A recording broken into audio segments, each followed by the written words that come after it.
আসসালামু আলাইকুম সকলকে। আমি Ifat. Welcome to our new blog. গত 22 ফেব্রুয়ারি 2022 আমরা গিয়েছিলাম সিলেটের লালাখাল। লালাখাল হলো একটি সুন্দর পর্যটন স্থল।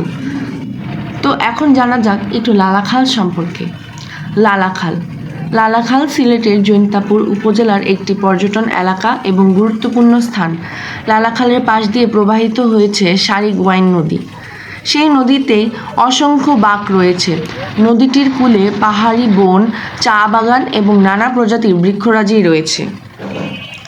ভারতের চেরাপুঞ্জির ঠিক নিচেই লালাখালের অবস্থান।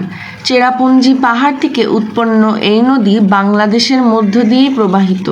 লালাখালের পানি নীল, মূলত জৈন্তিয়া পাহাড় থেকে আসা প্রবহমান পানির সাথে মিশে থাকা খনিজ এবং কাদার পরিবর্তে নদীর বালুময় তলদেশের কারণে এই নদীর পানির রং এরকম দেখায়।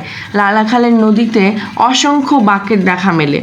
ইতিহাস: এই নদী দিয়েই পর্যটক ইবনে বতুতা বাংলাদেশে এসেছিলেন। জায়গাটার নামের সঙ্গে খাল শব্দ যুক্ত হলেও এটি মূলত একটা নদীরই অংশ। নদীর নাম সারি, কেননা চেরাপুঞ্জি পাহাড় থেকে বেয়ে আসা পানি গড়িয়ে চলেছে লালাখাল দিয়ে। লালাখালকে কেন লালাখাল বলা হয় তা জানা যায়নি। লালাখাল বেড়াতে গিয়েছিলাম আমার চাচু, আমার মিমি, আমার বাবা মা, দাদা দাদু এবং আমি আমার বড় ভাই।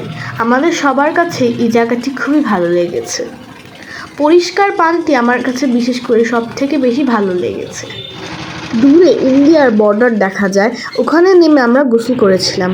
ভালো লেগে থাকলে লাইক, শেয়ার এবং সাবস্ক্রাইব মাস্ট।